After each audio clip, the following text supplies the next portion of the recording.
Kathy. I'd like to introduce you to Fee Plumley, and she's going to talk to us about open source cities, and she's going to explore the concept of the city and how that concept has changed. Thank you, Fee. Thank you. Yeah, I'm kind of going to talk about the concept of the city and how it's changed, and I'm also kind of not. This is very much like, I'm a digital artist, and I'm quite used to talking about things that I've made or I've learned on my kind of various travels. But this is quite a new space for me, and I'll explain why. But so yeah, a lot of this is kind of ideas that I'm developing rather than necessarily giving you solutions. So I just wanted to do that as a quick disclaimer, so you don't go, damn, that's not what she said she was doing. So yeah, I mean, this is my first Linux.conf. So in the kind of arts world, I'm considered to be quite a major geek, and in this community, I'm a complete moron, and I'm loving every second of it. I'm definitely coming at this while again in the arts world people look at me and say, well, you know, you're all about the digital. I actually think I'm all about the contexts of technology rather than necessarily the technology itself. I'm interested in what technology enables people to do much more than I'm interested in why technology exists and what particular software or hardware we're playing with at this particular moment, because to me it's a tool. So, lose my mouse. Okay, so I am Fee Plumley. I am a geek in a creative sense. I'm doing a project called Really Big Road Trip at the moment that involves me living on a bus and driving around Australia, making and sharing digital art with everyone that I meet. That's my little bus there, and she's parked up on campus as well, so if anybody's interested in coming and seeing her, she's very much work in progress, but she's a very beautiful thing. I'm very, very proud of her, although I did scratch her on my first day of driving her, which is rather upsetting. So yeah, the idea with Really Big Road Trip is I come from the UK. You can probably tell my accent isn't very Australian. I consider Adelaide to be my Australian home. I moved over in 2008, but I first started visiting Australia in 2003. I'm really interested in that kind of, the concept of diaspora, like where do you actually belong? I was born in Nottingham in the UK, but I very much consider Wales to be my cultural home. So I call myself a Welsh Mancunian Australian at the moment, which is very confusing to me as much as anyone else. And I'm really interested in, like, how has culture developed? How have people transitioned from being quite solitary beings living on tops of mountains? You know, you look at the kind of the Druid culture, being at one with nature and the stars, to suddenly being these products that we shunt from place to place at exactly the same time every day and in the morning and in the night. And the whole thing just seems really bizarre to me. So I'm kind of interested in what do we mean by city? What do we mean by place? When I was first at university doing interactive multimedia production, one of my lecturers spent a really long time talking about the home page, the importance of the home page. And I remember thinking, well, you know, for me, what exactly is home anyway? And so how do we relate to this concept of home in a digital environment when actually the place that is home is never really ours in the first place? So I'm fascinated about how the concept of the commons. The world is a place that we all had the same right to. We could access uncultivated land, and anybody could do anything with it so long as it didn't deplete the opportunities that other people would have on that same land. And now, ownership is everything. This is my home, this is my land, this is the airspace above my land. This is a very odd concept to me. And, you know, all the way through to Creative Commons and the idea of how we're trying to reframe ownership of products, ownership of content. So, I mean, the idea of fixing common land and giving an ownership entitlement around it was something that only really started at the end of the Middle Ages, the sort of end of medieval times. So I'm kind of looking at who were these people that made these decisions about these property registration systems. Adelaide was actually Australia's first city to introduce property registration systems. And something I think is fascinating about mining culture in Australia is that you talk about it in terms of stakes in the ground. I can claim use this land by literally going to that place at the point that the entitlement registration ends and sticking my stake in the ground. So why don't we still do this? This is something that is, if mining agencies can do it, why don't people do it? What is this definition of place and ownership that we've just accepted that people give us? In the UK, we have a huge allotment culture. We have these public garden spaces. You pay £26 a year, and you can grow your own vegetables in this communal environment. You have a shed there. You do have, sorry, someone's nodding in the background. There are kind of allotment equivalents here, but it's such a core part of British culture.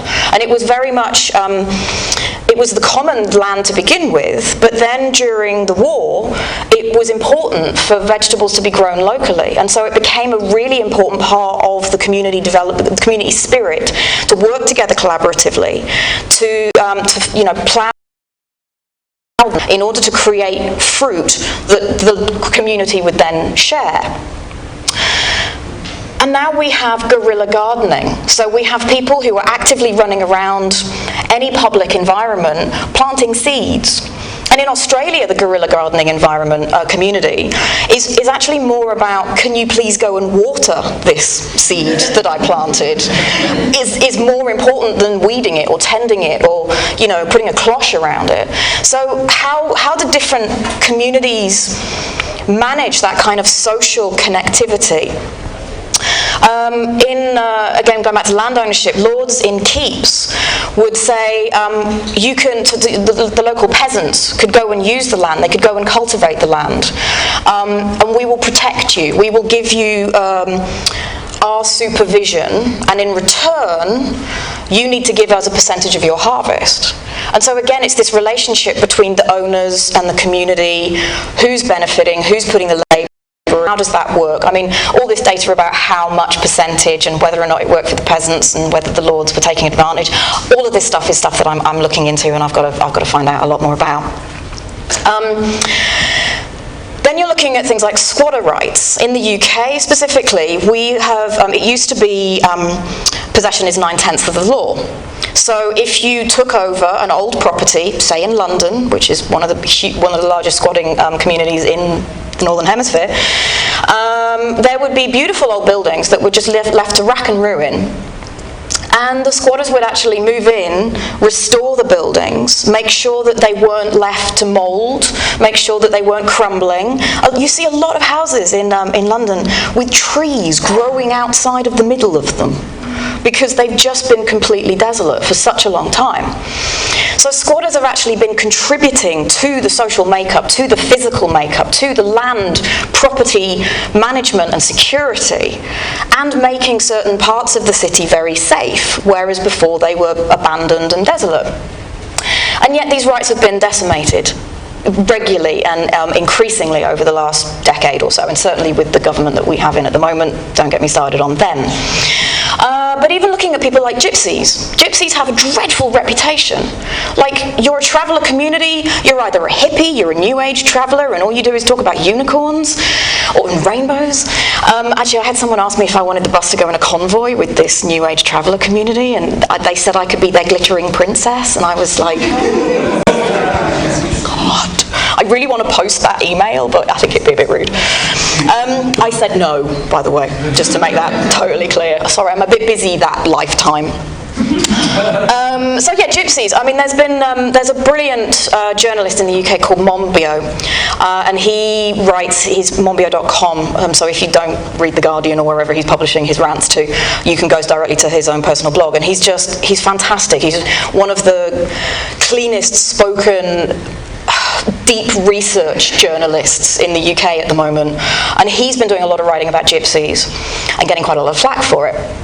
And so there's this idea that a traveller is somebody who is an idle layabout because they refuse to stay still. And I'm fascinated by this concept of who and why we decide what people are, the value of humanity, based on whether or not they own property. I know that I will never own a house. I knew this when I was a kid. You can't buy a house and be an artist in the UK. You can't probably here too.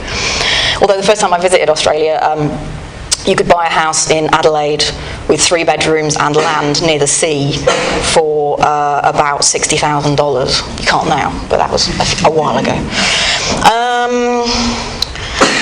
So I've been wanting to kind of go back and say, well, look, who are the... Sorry, I've mirrored, it's all very confusing.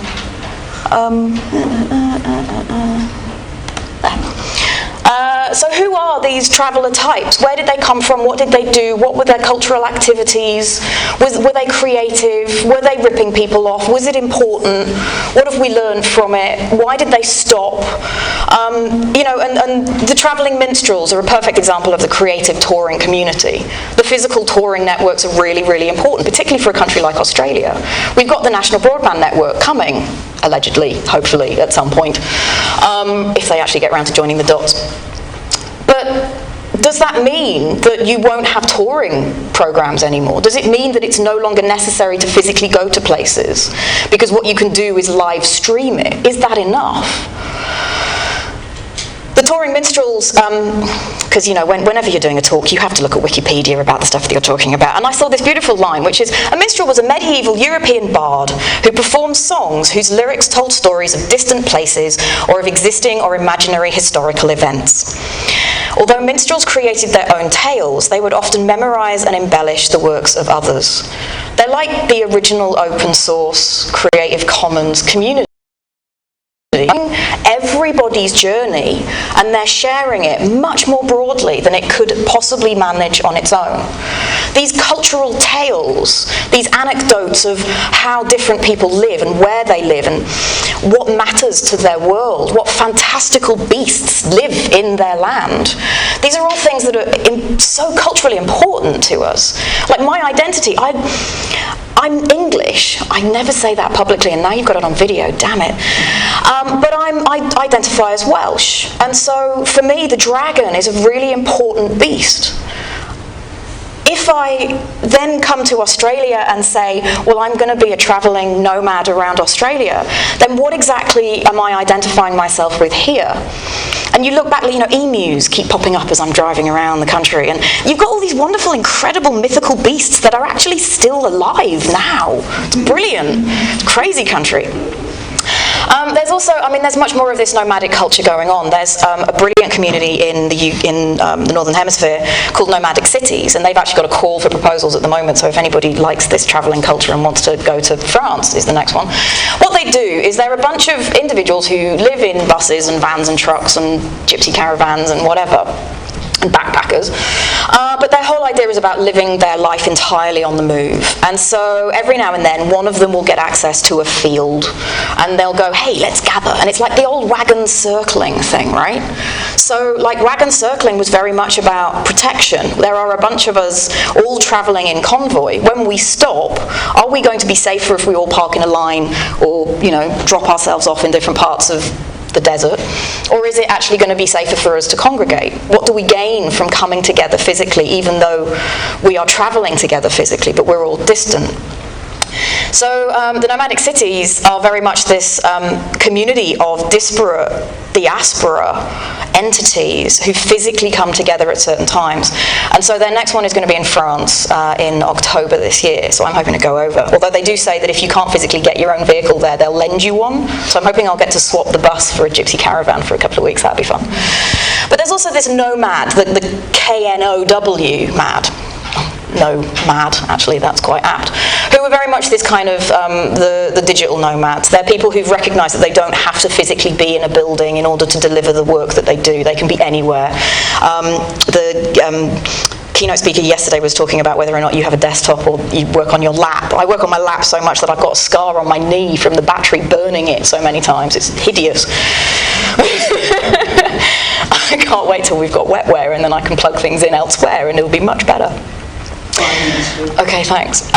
So yeah, the nomadic communities are very much about sharing their knowledge. We all have this common space of, the internet gives us this space that we can have a bin of data and go, here, you can have a look at that. That's all really fun.